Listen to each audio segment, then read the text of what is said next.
Hello and welcome to Recharge Wrestling. We're here to plug you into the world of professional wrestling.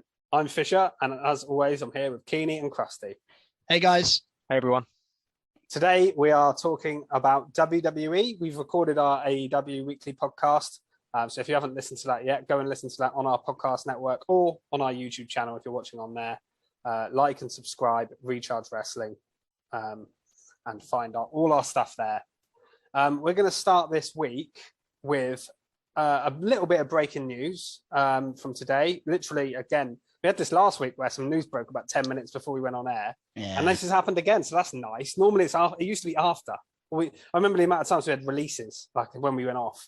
But today, a little bit of breaking news. Nothing major, but Pat McAfee has just apparently signed a long-term deal with WWE, which is great news. Any thoughts on that, guys? No surprise, really. I didn't really know the circumstances of his contract anyway, but I mean, after Money in the Bank, he was seen hanging out with the McMahons and Triple H. I mean, he's well in there, isn't he? We know they're hot on him because he's got a match at SummerSlam, and to have a match at WrestleMania and then SummerSlam. And Vince's interview on his channel that he did, Vince doesn't do that without trusting the person completely. So. He's big on McAfee, and so he should be. I mean, he's brilliant. And I was going to ask you guys, what do you think he's going to have more in his contract? Because his contract, obviously, maybe before was more as a commentator. Do you think he's going to have a contract now where he's more of a performer, does more like in-ring work, maybe promos, things like that as well, involvement on the show, or do you think it's going to be the same? Or? I don't know. I think he's in a good role right now, commentator, and then wrestles once or twice a year in these big matches. I think that's perfect. I don't think I want him in the ring full time. No, I'm just curious as to whether what they've done, because he might have wanted to go for more. They might have gone, we'll do it. But I think they might have it on like a loose contract. Like if they think it works, they'll get him in the ring if he feels fit enough. Something I wouldn't mind seeing. You sometimes get Michael Cole doing interviews in the ring. I'd maybe prefer switching him out and putting Pat in for some. Yeah, I think it'd be quite cool, especially if you add some comedic areas. Yeah, no, it could be interesting, but it's great news. It's great news. I think I said to you guys the other day, there's a clip going around on WWE socials about the showing Michael Cole and Pat McAfee's commentary to Liv Morgan winning Money in the Bank and then cashing in. That was brilliant. And I just think Pat McAfee has made Michael Cole better as well by being there. Michael Cole said himself, he's given him like a new lease of life. Like his commentary's a lot more. It must be hard to not get hyped up next to Pat McAfee. He's like got such energy about him. It must be so hard to not be hyped around him at the whole time. I just think he's added a much needed boost to the commentary, where it's like you say, the energy behind it, the passion behind it. And I think the fact as well, I think he doesn't get told a lot of what's happening. So he actually reacts to it like a fan would. Obviously Michael Cole knows everything that's going on. Well, no, I think I heard somewhere that Michael Cole doesn't like to be told things too much in advance. He likes to like react organically. He knows some stuff, but he doesn't know. I don't think he knows absolutely everything that happens. Yeah. But I think Pat just literally, from what he said on his radio show, he turns up to work, doesn't really speak to Vince or anything before, literally goes to speak to Michael Cole and then goes down to the ring. Yeah, and I think that's what happens. And he just works for Michael Cole most of the time. And I think it works really well for them. So, whatever they're doing, keep it up. Yep, keep it up. No, Pat McAfee. It's nice that Krusty's dressed as Pat McAfee today. I was thinking in honor of the news. In a more like 90s Vince McMahon vest style when he walks If down. Only I could do the pectoral movements that Big Vin did when he went through his stage in the gym. But we also have another wrestler on the show today. Fisher's come dressed as Lacey Evans. I was thinking Sergeant Slaughter. I was going to say Sergeant Slaughter's probably better, closer. No, we'll go for Lacey Evans. Yeah. Don't normally wear this kind of top, but he's had to cut a nice bit out of the middle for us. Yeah. All right, shall we get into the week? He's looking a little bit like Michael Cole. Yeah, thank you. I'll take that. There you go. You've got a trio of WWE, past and present. I'll take that. I'll wear my suit next time. So I'm proper Michael Cole. So yeah, let's start with SmackDown. yeah, let's talk about Pat McAfee's show. Yeah, we basically covered a lot of this on our Money in the Bank preview, review pod. So if you haven't listened to that or watched it on YouTube, go check it out. It's all your podcast networks on our YouTube channel. Well, we discussed, because obviously SmackDown was just a go-home show for Money in the Bank. So 90% of the segments we have already crossed off, but there's two that I've got here that we haven't mentioned yet. And I think we should start with the one that we've been maybe anticipating the most, the Maximum Male Models from Max Dupree. Fisher, what did you think of this? This was your skid mark last week. Yeah, it was my skid mark because they kept delaying it. And now we finally delivered it. And I said last week that I think it will end up being Mason Mansour. But it wasn't. It was Marseille and Mansoir, wasn't it? Yes. I love what they've done with the names, to be honest. I think that's a really clever way to sort of change the names subtly, but make them sound fancy. So I actually really like that. I didn't know what to make of this segment when I was watching it. Honestly, I was like, am I watching a wrestling show right now? It was a bit too long, wasn't it? It was quite long. I don't mind him standing there and talking about, like it's a fashion show, but it went on for so long. I got bored of. I was like, oh my god, come on! Like, I'm interested to see what they're going to be like. Did it titillate your juices though? Your guilty pleasures? My juices were titillated for a while, and then they dried up a bit as it went on a bit too long. I kind of with you. But yeah, I mean, I'm intrigued to see where it goes and how it translates into a wrestling gimmick, because it looks like next week it said they're doing tennis wear modeling. I don't know where it's going.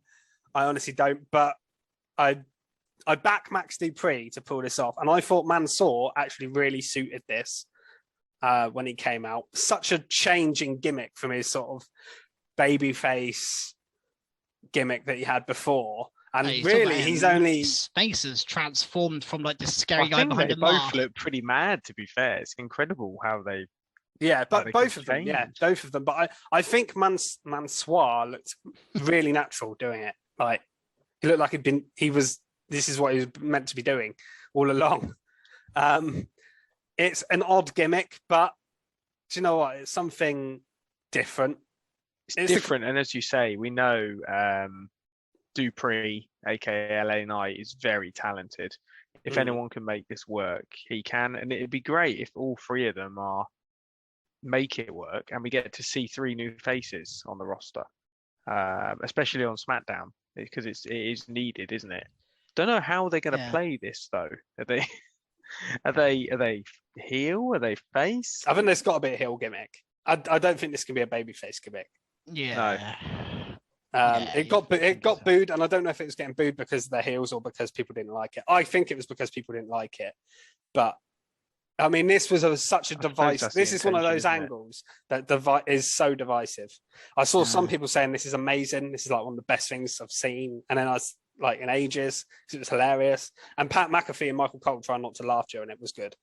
And then I saw some people that were just like, how is this wrestling? Get it off my TV. Like, it really divides opinion. But my argument to the people who say it's not wrestling, it's sports entertainment anyway. So yeah, you can't say what is this with WWE. It's just not. Because it's such a variety. It's always like this, isn't it? I mean, it feels like a Vince McMahon style gimmick, doesn't it? It's not crazy in WWE's world, this gimmick. But yeah, I'm with you, Fish. I'm intrigued to see what they do in ring. I'm just interested to see how it translates. Who they're going to feud with? Like, who on earth are they going to feud with? And how's that going to work? Are they going to be Are they going to walk down the catwalk and then suddenly be really aggressive, like as heels? And then I'm just intrigued to see where it goes, to be honest. And if they had any more, I guess, because he if they had any more, he kind of mentioned my first clients. He didn't say my only clients. So yeah, WWE doesn't like doing a huge group, so I don't see it being too many. But... No, and if it is huge, it will just get broken up quickly because that's what they do with. They'll just get someone to beat up Max Dupree. To be honest, there's not many other people. There's not many people other on SmackDown unless they do an NXT call-ups and put some NXT people in it. Yeah, there's not really many other people. We've seen this week. I think the brand split is slowly but surely going away as we. Yeah, Yeah. There is it's a very mild brand split. Now I know we had a lot on this SmackDown because of Money in the Bank, but also on Raw, a lot of SmackDown superstars appeared. More than I was expecting, yeah, at least inexplicably as well. Like if you can give a reason for it, but yeah, and that's a side note really. Four superstars that are on SmackDown are the Viking Raiders, or should I say the new and vicious Viking Raiders and the New Day. I mean, first of all, what do you make of them being called the new and vicious Viking Raiders? I guess it distinguishes as making it clear from their old act, but we don't need that to me. But I don't think that's going to last very long. That long vicious name. So they like to add these things. I've noticed recently they're doing it quite a lot. They were doing it with Skyscraping Shanky and all these different little. Yeah, well, this is what Vince likes. He likes people to have like a word to describe them, and vicious Viking Raiders. I guess it works in that regard. I really like the new look and the way they're presented, though. Yeah, I much prefer it. It doesn't make sense to have Vikings being babyface. It just doesn't. They're very aggressive in ring, which I think suits them much better. Yeah, I think they suit heels more. Having them destroy people is just cool. I think it'd be really, really good. Yeah, and we should have them go over New Day in this feud, realistically, if you want to make anything of them. I hope so. They kind of have to. If they lose to New Day here, then back to square one, aren't they? Really? Definitely. New Day don't need to win. No, they don't. Is that all from SmackDown that wasn't Money in the Bank related? I think there was one or two other little things, but I've got nothing else. Max Fisher's straight on it. Max Fisher's got all of the. He's got the script of SmackDown in front of him. He's got a toilet schedule. No, I just thought the Sonya Deville Adam Pearce segment was a bit interesting. She slapped him around the face, and I mentioned on the Money in the Bank pod that could we see like Pearce maybe turn heel here and do some either like a double turn or him. It'd be interesting. We haven't seen apart from the story of Sonya going away with herself a little bit. We haven't seen a good GM story in a long time. If you think back to the Attitude Era, the GMs were involved heavily, and it was really good. I used to really enjoy it.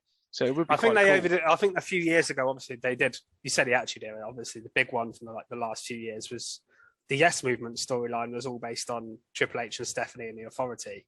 Yes. But since that, they've kind of done away with GMs. And obviously, they had McFoley, they had Constable Corbin, they had Kurt Angle. Corbin was GM. Yeah, I forgot about that. They have had a few, but like you say, I did say good ones. Good, none of them were particularly good. I think McFoley was okay for a while. He got bored very quickly. Not great though, was he? I mean, I don't mind about GM storylines too much. I just want there to be a GM. So Adam Pearce controlling both. Not really a fan of that because why does he care who goes Raw, who goes to SmackDown? It's kind of a bit weird. Like when it gets to the draft, I feel like you need GMs. Someone to be picking. Perfect, wasn't it? That was perfect. Yeah, and what you want is a GM to not get involved when there's stuff that needs to be settled, and maybe have one storyline a year where they get involved, but not involved all the time. Yeah.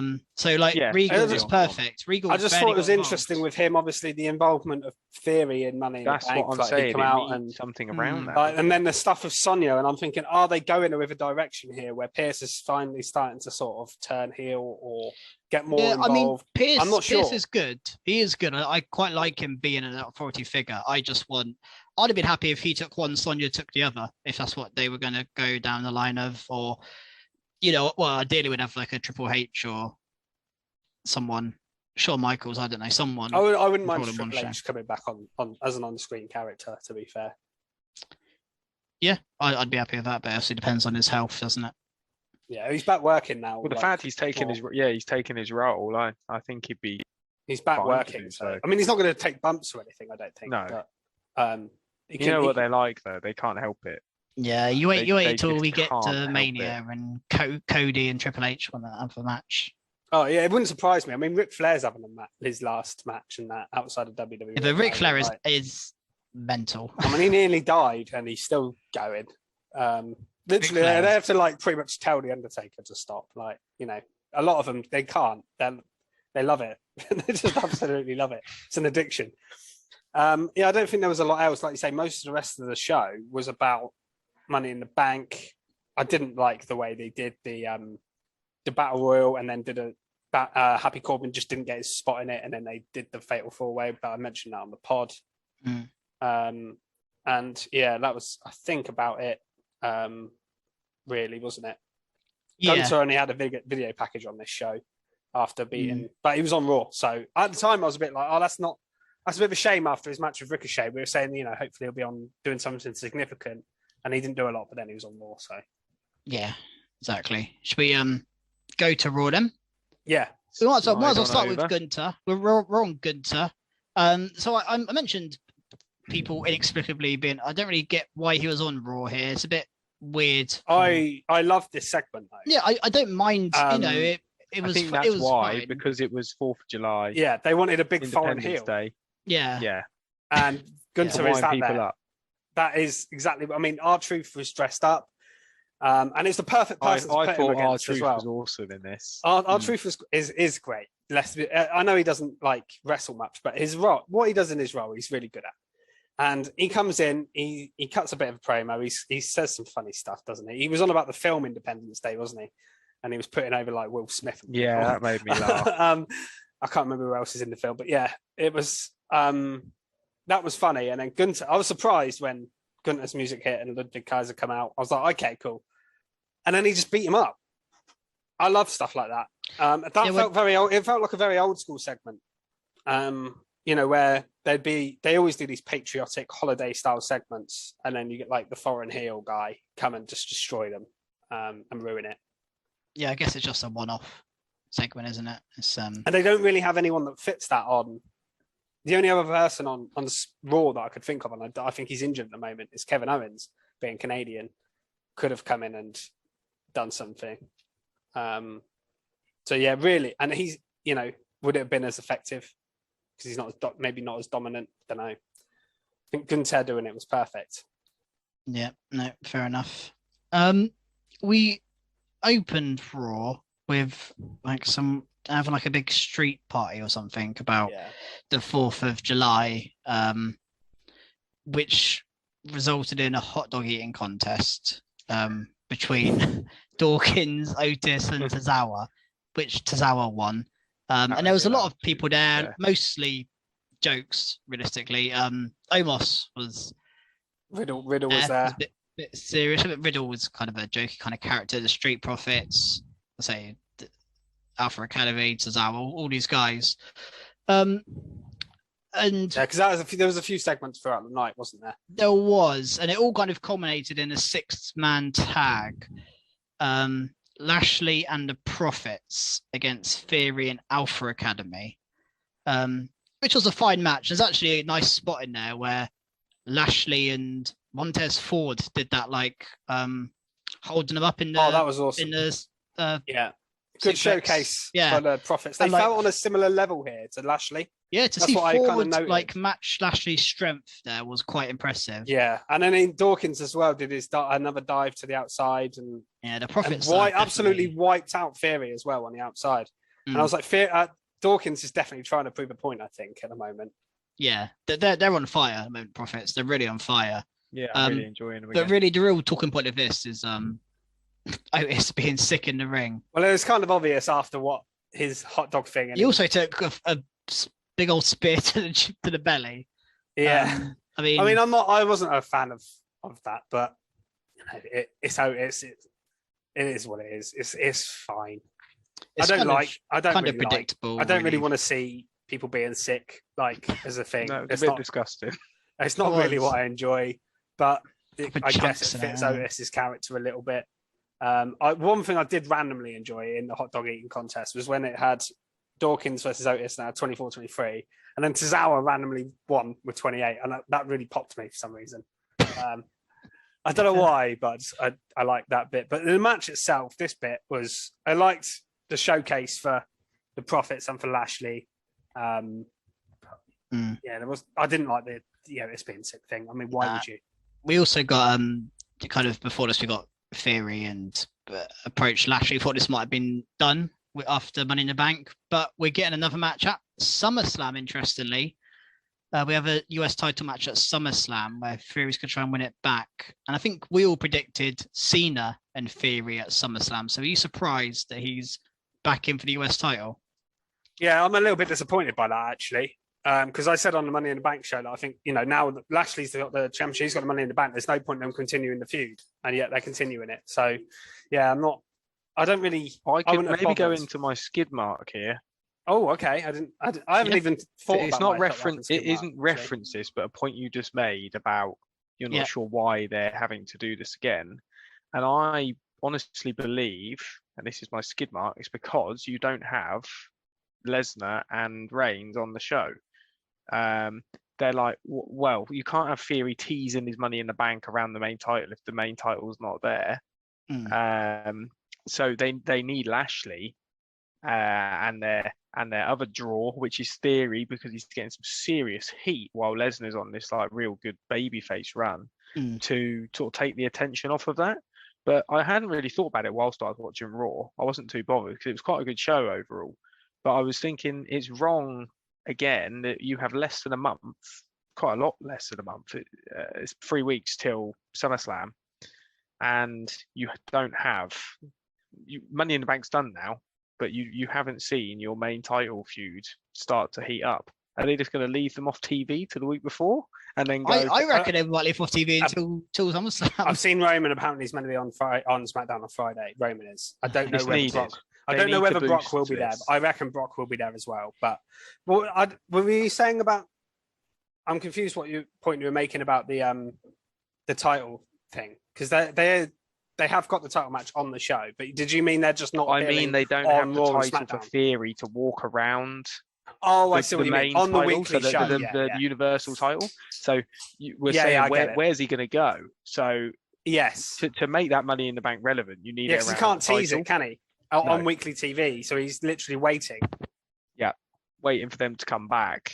So I see what you mean now. My skid mark is that Brock and Reigns aren't on the show with such a little time to go and build to arguably their second biggest show of the year. Bit of a toss-up between that and Royal Rumble, isn't it? But yeah, you need that build. It's great he came back and was thrown in, but we need that to start to build. If you're going to have Theory cash in at some point, you need him to actually use it. Otherwise, you've wasted the cash in, really, if he just comes out of nowhere and he's not seen anybody. I don't think they can afford to waste it of how they've wasted in previous years. No. The last couple of years, I think the Money Bank's been wasted on the men's side, so they need to get this one right. But I gave you a 2-for-1 there on my Theory and my Theory Lashley explanation and a skid mark all in one. Fantastic. That's what I like to hear. That's what we like to hear. We got some movement in the women's division. Maybe a bit surprised to see Liv on the show because I'm assuming she's now a SmackDown superstar, but I said before that doesn't really matter too much. She is still a Raw. Thing is, it's like Big E last year. He was a Raw superstar. He cashed in on the SmackDown. Yeah.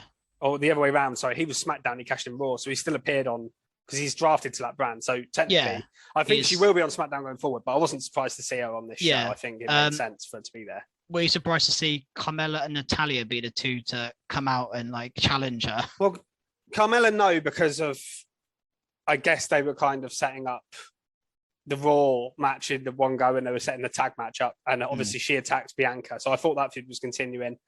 Natalya, I was a little bit surprised by because I didn't expect her to be on Raw, obviously. I actually thought we might not get any interruptions here and then we might get something on SmackDown to set up her feud. But obviously they wanted to do. I quite like the fact they did the two champions teaming up against Carmella and Natalya actually, but I guess they can't do Liv and Natalya at SummerSlam. That doesn't feel big enough. So it's Natalya just a little side story, and then we get Charlotte or Bayley or whoever. I think Charlotte will be back. Yeah, I think it'll be Charlotte. Maybe it'll be triple threat or something. Who knows? That would be a good way to do it because then you could have Natalya take the pin from Liv and Charlotte doesn't lose, right? So, because I don't think Charlotte is going to. I mean, I would just have Liv pin Charlotte, but Charlotte's first match back, I can see her not taking a pinfall. So maybe you set up something like a triple threat. That would be all right. And then you can have Natalya, or even a 4-way. You could throw Ronda back in if she's there, and you could have a fatal 4-way for the SmackDown Women's title. Yeah. Do we know what's happening with Ronda? Is there any? I haven't heard anything. And you'd think SummerSlam being the size show it is, you'd think she'd want to be on that show, but I'm not sure. She might not. I mean, nothing said that she won't be here though. Like, you know, there's been nothing to say she won't be on SmackDown on Friday. No. I think we've all just jumped to conclusions. Haven't we? Yeah. And maybe she'll be there on Friday. Yeah, she may well be. I mean, she may well end up. Again, it could be a triple threat with her in it. Like, but then she did kind of hug Liv and suggest she was kind of moving on from that. So I'm not sure. Yeah. Unless they do Ronda versus Charlotte again. No, not again. No, please. Well, they're doing Brock and Roman again, so you never know. I'm not advocating at least for it. Brock and Roman was quite interesting. Charlotte Ronda was interesting. Yeah. To be honest. No, from what I've heard, I think Charlotte's nightmare for the title. So I think it'll be Charlotte and Liv. I don't know what Ronda's going to do. No. But Liv and Belair won that tag team match, probably as expected anyway. Yeah, it was a decent little match, and I quite like the babyface champions teaming up. I think that's quite a good idea. You don't get to see that very often either, because they're obviously normally on separate brands. It'd be a real shame if there were some tag team champions they could have on there to team up and fight in tag team matches, wouldn't it? It would be a real shame. Tag titles gone. Yeah, I think they're gone. Do you think they've got them? They've just not said anything about them. Well, the fact they haven't said anything about them for me suggests they're just going to retire them quietly. Yeah, it's very strange to not mention time. them for like 2 months. It does feel a bit odd, or however long it's been. I guess they're probably trying to figure out whether they were going to get Sasha and Naomi back, but it's too long now. So yeah. Who knows of that one? One tag team that aren't gone is a Judgment Day. They are still knocking about. Had a match with the Mysterios. That's obviously their next feud. They've moved on from Edge isn't there anymore, but they've moved on from AJ and Liv or whoever else. And lost to Mysterios by DQ, where Ray did the old Eddie Guerrero spot of pretending to be hit by a steel chair. And this kind of finish always annoys me, because amount of times you hear a massive steel chair thud and the referee doesn't do anything, and then in these moments there's no sound and the referee decides to DQ despite not seeing anything. It kind of makes a mockery of the rules. It's annoying, isn't it? It is. I like the fact it's Ray, because these things, I've seen other people try and do these things, and I'm like, I like the fact it's Ray doing it, because obviously Ray, the connection with Eddie Guerrero. Do you want your babyface to be doing this move? Because Guerrero did it as a heel. No, he did it as a babyface a lot. Okay. It was like a lovable. His whole lie, cheat, steal babyface was a babyface thing for a long time. Like, it got over as it could be a heel or a face, I think. But yeah, it was a weird thing, but it can work as either. But my more problem with this was more the fact that Judgment Day just losing. I know it's by DQ and it was a silly finish, but like, what is? They don't feel like a big deal, do they? But they do not feel like anything important. I was thinking, okay, great, they've got a match. We've got their first tag team match together, Finn and Priest. Match against Mysterios can be a really good match. They can win. Maybe an angle afterwards, set up another match, whatever. Well, they did beat him down after the match. They did. So they looked really strong afterwards. At least they did do that with the backstage. We're going to get another match down the line, and I'm sure they'll probably win the next one. But I don't know. They've ruined it, haven't they? Yeah, unfortunately, and I think Rhea's injury is a big part of that. Because I think they would have been on TV and quite prominent if she hadn't got injured in the build-up and on Money in the Bank. But there we are. It's mad because they take them off TV. Why do they need to take Rhea off TV? I don't get it. Why can't you just come cut promos? Yeah, I know. Or walk around with them. It makes no sense. So often people get injured and they just think, okay, that's it. They can't do anything. And I always bring it back to this, but Brett Baker, she was injured for a year and she was on TV most weeks just doing stuff. You can still do stuff injured. I don't think you have to be off TV for long periods, especially if it's not a long-term injury, which I don't think Rhea's is. I don't know why you couldn't have a. Again, I still find it weird that Judgment Day haven't spoke about her being injured or not getting that title match that she was due. All we got was Belair saying it, and that was it. Nothing from Rhea, nothing from Judgment Day. Always thought that was a bit of an odd way to announce that for me. But yeah, I mean, let's hope the Judgment Day aren't as ruined as we think they are. Hope they've got plans for them, but it's not looking good, is it? Bring Edge back. Well, Edge coming back might help them because obviously Edge is going to come after them, right? There's got to be the plan. So I'm assuming you're going to have a big build for SummerSlam of Edge versus Balor or Edge versus Priest, which is that'll be a big match for them. Like they're probably not going to win, but at least it's a big storyline. Yeah, but they should be built until that. They should have been tearing through people. Yeah. For the last 2-3 weeks since Edge has been gone, and they just haven't done anything with them. That's the issue, isn't it? Really? Yeah, that is the issue. Yeah. I forgot to mention actually that Alexa Bliss has also said she wants the Raw Women's title. She mentioned that backstage as well. Yeah, there's a lot going on in the women's division. I guess it's good for someone like Alexa to be mentioning the title, even if she's not actually doing anything currently. It's just nice to know that she's still thought of a bit in the title picture. And we also got the Miz respond to Logan Paul and has asked him to retract the match for SummerSlam, which obviously isn't going to happen. But no, and the Miz has got a new confirmed proper ally finally as well. We've finally seen that. Yeah, I've been saying for weeks confirmed that they're linked, but yeah, it's suggested on this show that him and Ciampa are teaming together.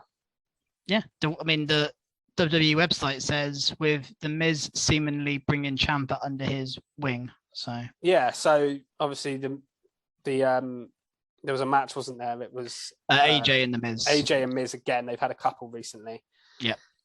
And the match itself, there wasn't a lot to it, if I remember rightly. I'm trying to find out my notes. Yeah, not much. AJ got the AJ win with a phenomenal form. Yeah, because last week Miz walked off, didn't he? He just got counted out. So here he got.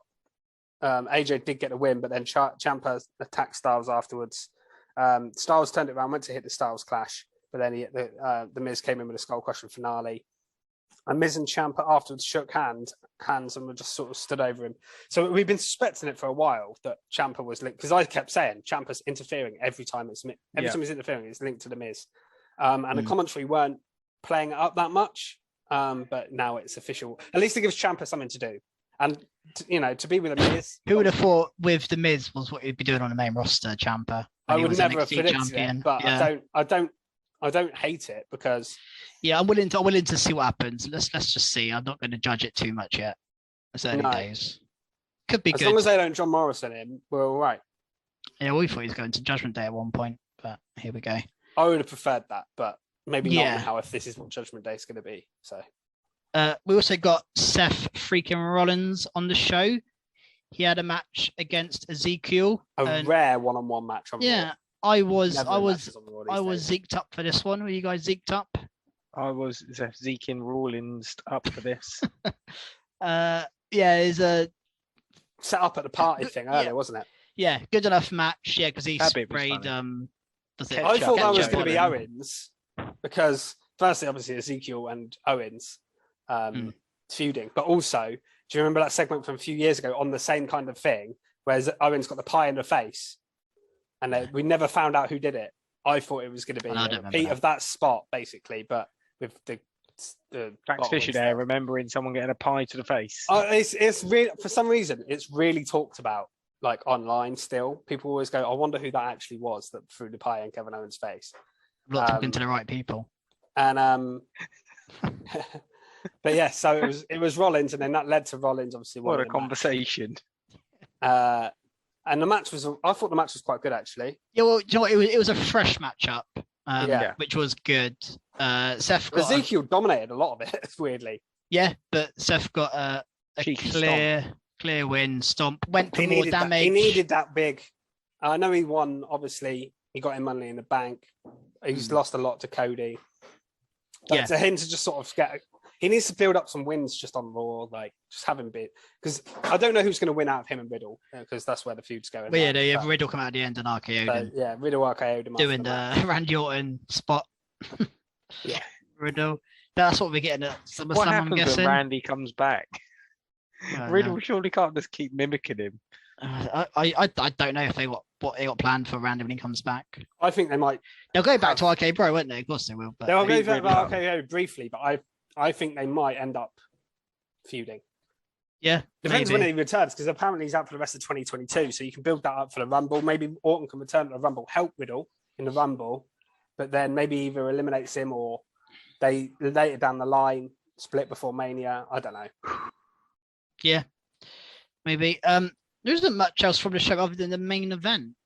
I don't know if you wanted to mention the main event, Krusty. I sure do want to mention that main event. So this is my top mark of this week. We had Asuka versus Becky in a no holds barred match, I believe the stipulation was. And this was a corker, to be fair. I wasn't expecting this on Raw. It was actually decent. I thought surely they're not going to let somebody win here. Something's going to happen.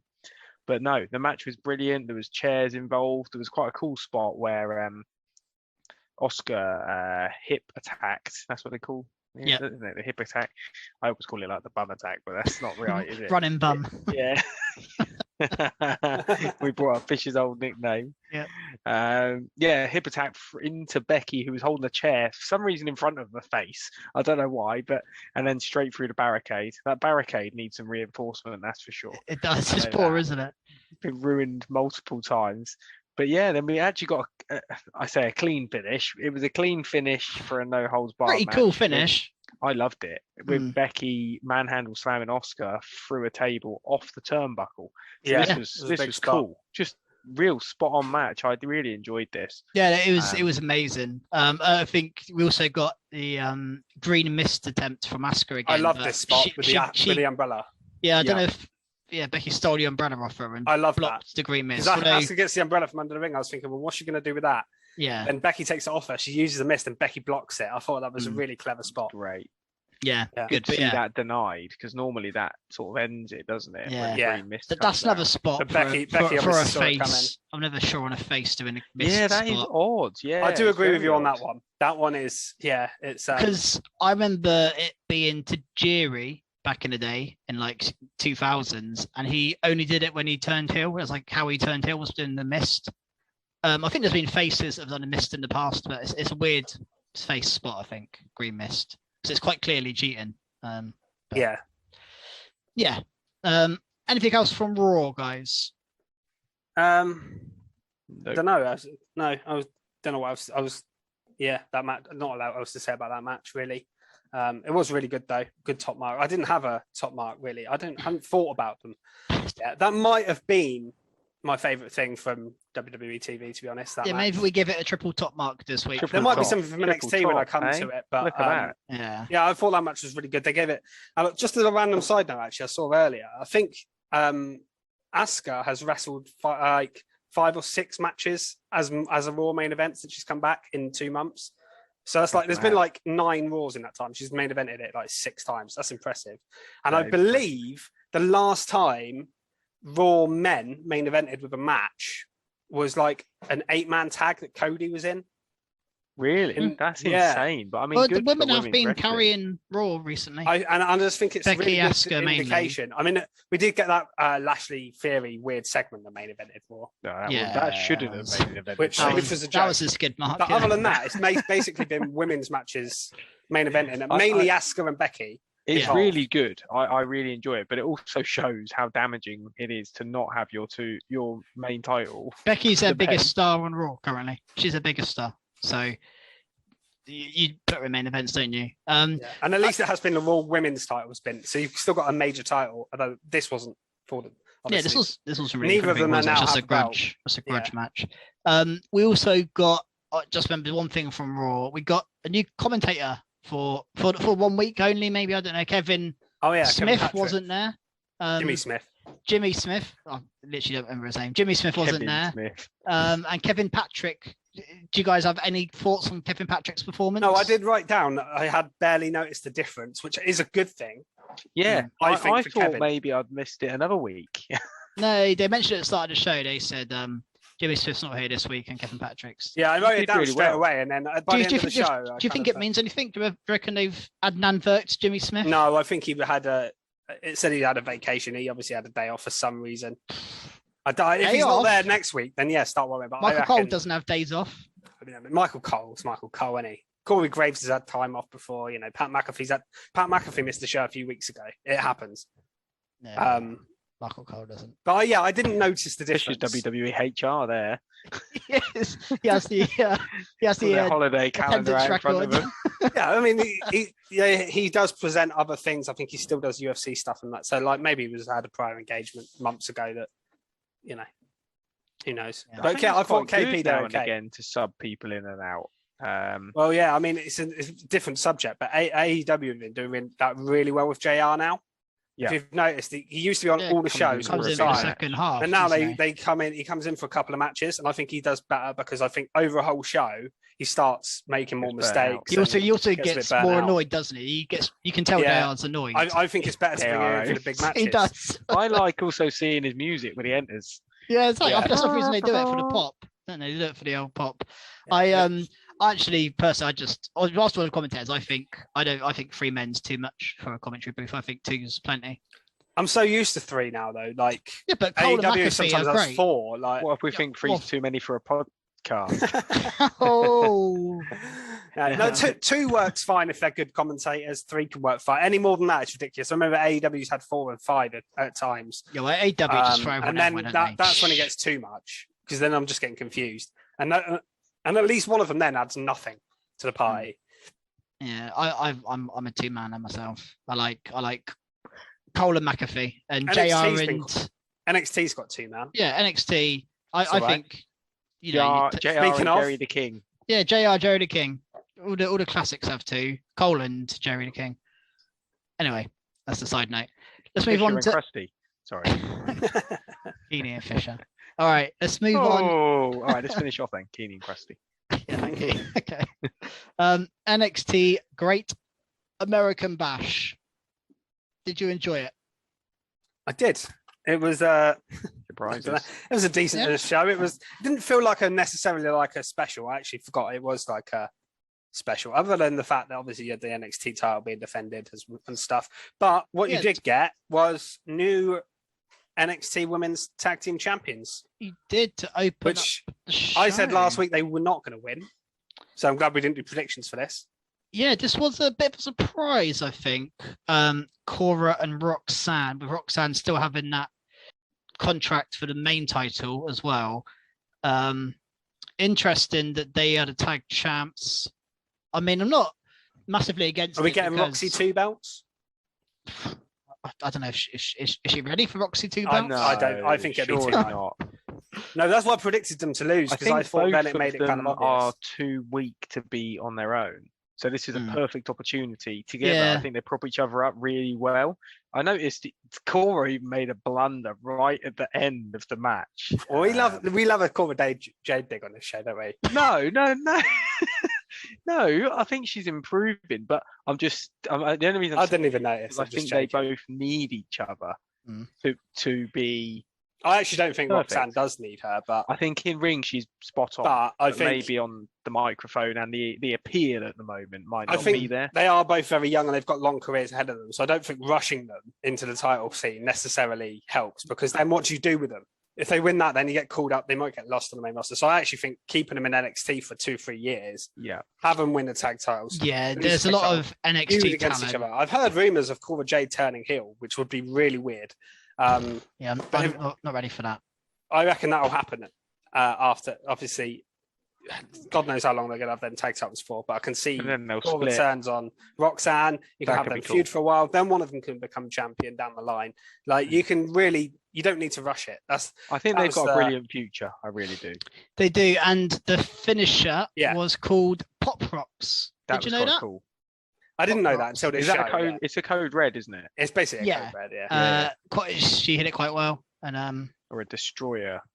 Got the free count. Yeah, so Mandy got sent to the back, didn't she? And and then obviously later on, Roxanne challenged her for next week because she's feeling very confident. Yeah.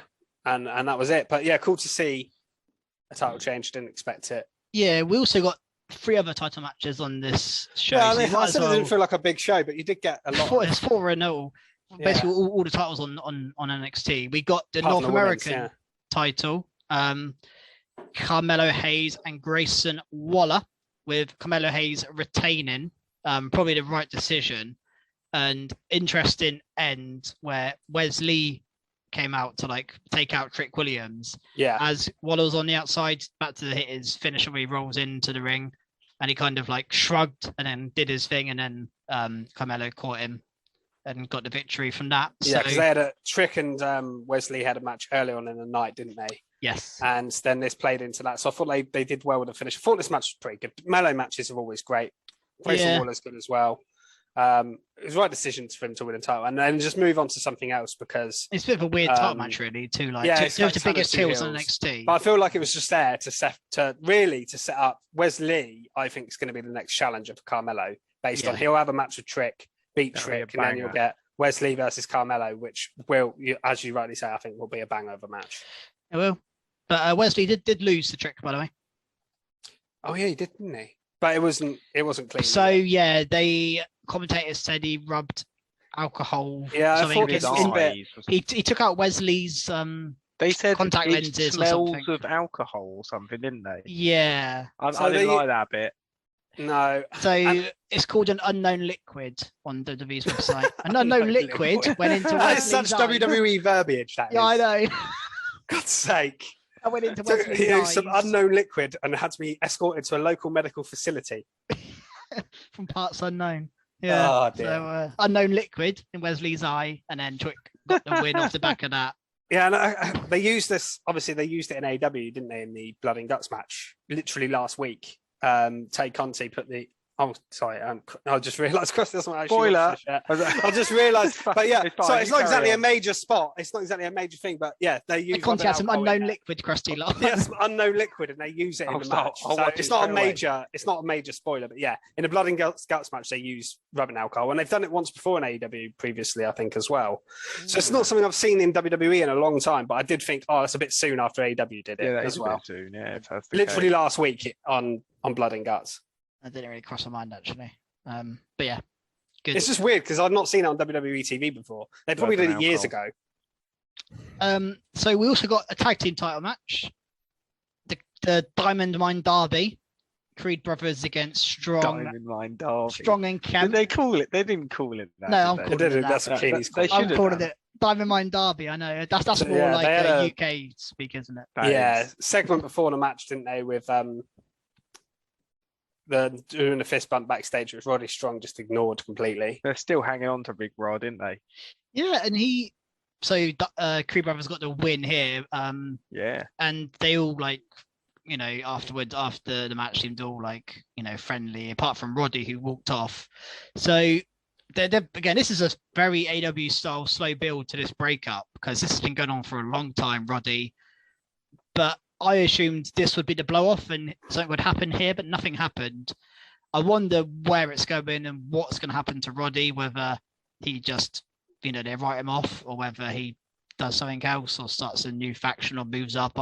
There's a lot that Roddy could do, I think, right now. He's in a spot where I think the world's his oyster, really. I think he can do a lot of things from this position, but I'm intrigued. I think we all assume he's going to AEW. I think that's the assumption. Because he's it's weird though because are WWE going to? They didn't grant him the release. Are they going to just keep him there and have him working in NXT? Well, he's a good worker. He signed a new contract like last year, so he's not running out anytime soon. So I know we say he's going to go to AEW, but it could be 2 years away. He could just be kept in. I mean, he'll stagnate completely, and it'll be a waste. It'll be the new Cassius Ohno of NXT, just in there forever. Yeah. Oh no! Oh no! Oh no! Cassius Ohno. Sorry. What did you make of this match, Krusty? I've distracted myself now by singing Cassius Ohno. Yeah, I thought it was really good. I really rate Creed Brothers, and I think Roddy Strong is spot on. I almost wish I didn't know he wanted to leave because it always puts that little niggle in my head of, is this his last match? Yeah. Or is he going to go now? It's a shame because this storyline is actually really, really good. But I always think it's because he's going to get kicked out. But I've thought that for like 2 months now. Yeah, it's been going on a long time. And like I say, I think sometimes, they're great. I think sometimes knowing too much is actually a hindrance to watching the show sometimes. It's almost It better is. if you know nothing and Yeah, then you just wrestling enjoy. is better when you don't know much, to be honest, because All the knowing best too much moments are when can something. ruin it. something There's not as know many everything. surprises and things. Yeah. Yes, I think. We also got the NXT title in the main event. Bron Breakker and Cameron Grimes. So should we just talk about the match first before we get on to I'm just sat here like thinking, yeah, carry up and talk about the match because after the match. I know you want to talk about after it. I know. They played up Breaker's shoulder, which I said last week was quite a brutal shoulder into the turnbuckle. I know it obviously was meant to come out as all, but he hit it with some force, so he didn't hold back on that. So they played into that a lot. He actually kicked out of a cave in as well. Yeah, Breaker I was going to say Grimes got a lot of offense in, and he got his finisher in. Yeah, it was a good showing from beast. Grimes. Has anyone ever kicked out of that? I've not seen. I don't remember anyone kicked out of the cave in. I think it's been pretty protected. It's one of my favorite finishes as well. I love the cave in. It's just such a cool, unique finisher. You don't really see it very often, but yeah, very cool. But Breaker got the win with a mid-air spear. Yeah. As Grimes jumped off for a splash. That was just after the cave in. I think it was a bit of desperation, up top right, gets caught out. Love a mid-air spear. Quite like that finish. Yeah, very good finish. I think it was a good match overall, actually. Probably it was a good match. Yeah, it wasn't anything amazing, but it was much better than his one with or one or two with Gacy he had. Before we move on, what do we think happens to Grimes now? I would move him up. I don't know what else he's got to do in NXT now. He's won the North American title. He's been heel. He's been face. He's done stupid storylines. He's been in the title picture. Other than being in a tag team, I don't know what else he can do in NXT. No, I think I agree with you. I would move. I do agree with you, but I don't know what he'd do on the main roster either. I have a thought of where he could go. Someone he's worked with before. I think you put him with Max Dupree. Maximum male models. I think you cut his hair again, like they did. Shave his chest. Yeah, and I think put him in there. I think he could be quite funny. You could have quite a good storyline where he's like sort of not. He doesn't want to do it, but he is doing it, and then you bring out his NXT character again. I think could be quite over on the main roster. Maybe I don't know. I've flipped and flopped on Grimes on the main roster. I thought for a while he would be a 24/7 shoe-in, but I actually think I'm starting to think he could actually do something quite good on the main roster. So I think he could be someone who gets a fair bit. I'm going to compare him now to someone, but he's not going to be this level, I don't think. But I reckon like a Sami Zayn type figure, Cameron Grimes. I think he could do that as a heel, as a face. He could take up a lot of TV time with promos, segments. He's pretty good at all that sort of stuff. He's a very good in-ring wrestler as well. I just think he could I reckon he could reach to Sami Zayn levels if used right. I think you go full redneck with him. I think you make his gimmick way over. Yeah, I mean Vince probably would. Yeah, and I think he could be quite funny, like a mild Cactus Jack style or something like that. Godfish, who are you going to compare him to? I don't know. I'm just sitting thinking. I'm not sure, honestly. Like his current, he's only just changed his character, so I wouldn't want him to change again too quick because I don't think it matters when he goes up to the main roster. Though. No, if he goes up, then yeah. Look at LA Knight. I don't think he will get called up just yet. I don't think he will. I don't know why. I agree with you. He hasn't got anything else really to do in NXT, but I just don't know if he's going to get called up right now. Yeah, I mean, I don't think the main roster right now is thinking about call ups. To be honest, I think they're using the people they've got. Yeah, there might be one or two. Right decision. Yeah, I think there's some people that they've got their eyes on. Maybe some of the 2.0 guys who are newer. Yeah, well, I guess Grimes is more of the older school of NXT. He was there before. He's in the black and gold, and he's. In the past few months, he's put over Carmelo Hayes and Bron Breakker, who are the two biggest rising stars. I feel like that's maybe something you do on your way out. I hope he's not on his way out, but yeah. No, in terms of out of me. NXT, not out of WWE. Yeah, they'd be mad to get rid of him. I think he's too talented to get rid of. But yeah, I for me, I would call him up to main roster now. I'd have him debut on SmackDown or Raw this week, just straight away, get him up there. I don't know what spot I'd put him in. I don't know whether I put him as a face or a heel. I have no idea what I'd do with him, but I would just put him up. I think he's done for the NXT. But should we talk about someone who's not done an NXT and has actually just arrived re-arrived, as he was a cruiserweight champion at one point. JD McDonough, aka Jordan Devlin. Krusty, I know What you're an itching. entrance. Yeah. What an entrance. I mean, if you want someone to be pushed into the limelight, you do this, don't you? And what are they calling his finisher now? So straight away, Devil Inside is what it was called. And this was just cool. And I've always been worried about Devlin being able to throw about a bigger guy. You don't get too much bigger than Bron Breakker. And He launched it, didn't he? He did. Breakker really sold this. But yeah, he went miles through that table. What an awesome entrance, and bang, straight into the main picture. Yeah, very. We've had one or two car-based. We got one on this promos. show where he said, "I'll see you next week." Well, yeah, that's what I really liked actually, because I really didn't expect him at the end. No, Because they said see you next week. I thought, okay, he's going to So come next good. week and either attack someone or have a match. So I just thought, oh, Bron Breakker's won. I thought maybe we'll get an angle here, or maybe that'll be the end of the show. But yeah, I really didn't expect him to turn up here, and for him to be straight in the title feud is awesome. That's cool, and I think he can do it. He's firing the mic. He's firing the ring. he's so good. I think I said to you guys, I said on this pod before, I think he's someone who could have just bypassed NXT. I think he was good enough to go from UK to main roster. I think he's that good. I think, I know you're probably bigger than I am on him, Krusty. I know you're a big fan, but I think sky's the limit to Devlin. I think he could sit in a mid-card, top mid-card spot on the main roster, Devlin, right now, or McDonough, whatever you want to call him. I just feel like I always look at him when I think of going on the main roster. And I always just think like they're just going to think, oh, it's Finn Balor. They're just be like, is that Finn Balor? Oh no, it's this other guy. That's what they're going to be like. Quite heavily though, I think, which helps him look different. He's grown it out, hasn't he? It's a lot longer. It is a bit longer, yeah.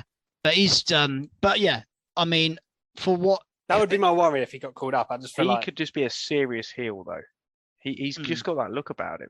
He could be a real nasty heel, I think. And again, he's got a really cool finisher, the Devlin Inside, whatever it's called, or I don't know what it's called now. Madonna Inside. Yeah, the McDonough kebab. He hit it lovely, didn't he? He hits it so well. Yeah. No, it was a great angle to win the show through the table. He launched him, like you said. It was really good and Excited really to interesting. see that, and I can't wait to see the mic work from both of them. I think it's just going to be awesome. I really do think it's going to be good. It's leagues above what we've just had with Gacy. I think the Grime stuff was all right. Yeah, the Grime stuff was fine. Yeah, the Grime stuff was fine. It felt like a filler feud, but this will feel like a bigger feud, I think. And it's interesting to see how, are we thinking McDonough can win the NXT title? Are we thinking it wouldn't shock me if you want to push Bron up, then again. I mean, Bron's going to get called up sooner or later, isn't he? I think wait a little bit with Bron. I would wait till after Mania for Bron. At least I would wait until at least a Royal Rumble, and maybe after Mania. Yeah, maybe at least a Royal Rumble. I think a Royal Rumble call up. You could show him off and get him eliminate 3 or 4 people. Create a feud out of that and give him a lower card match at Mania. Yeah, exactly. I think you could easily do that. I think that would work really well. There's a couple more bits from NXT. Yeah, there's quite a few. So, do you want to speak about another new arrival? Well, no, you go ahead. Re-arrival. So we had JBD McDonough, and then we also had Axiom. Oh yeah, breaking stuff that into equation. So this is A-Kid, right? It's A-Kid. Yeah. Who's been got? I wonder what happened to him. Yeah, he was one I thought. Have they already given up on A-Kid? Like he got called up, had like 2 matches, and then has never been seen on TV again. I thought I think he just finished with A-Kid already, but they're calling him Axiom and giving him a academic gimmick, which is what they've done with what's that female Kiana James. Yeah, I was thinking that. I was like, is he going to be like? Or even like Andre Chase is a bit similar. There's a lot of like academic-y type gimmicks in NXT currently. It feels like he didn't really need to do this. That being said, A-Kid was probably the most basic gimmick in wrestling history. He's literally called a kid and there's nothing about him. So the fact that he has something now, I guess, and I think his name did need change. I think A-Kid was a terrible name for a wrestler person. I think it's one of the worst they've ever come up with. So I'm not saying Axiom's any better. find some shots. I've had my gun loaded for a while. Yeah. Finally, I can unload on A-Kid. He is good, but I just don't. He's a very good wrestler, but I just think the name and gimmick was nothing. But who knows? Axiom's a weird name, but it might work. There was also something else on the show. I don't even know if you would have noticed it, but it was like there was this weird thing, and it was like scan me, and it was a QR code. Yes, I did. I did scan that. I didn't, that. But apparently it was some. It was just a black screen with a date. A date on it was from like 2012 or something. So it was like 10 years ago. So it was like 8 or 11, 8, 2012. I'm curious. I'm just really curious as to what that was. I have no idea. It's like a 10-year. Is there anyone who was on NXT 10 years ago who could come back? That's the only thing I can think. It's like but if it's like a 10-year, because it's basically the 11th of August, so we've got about a month.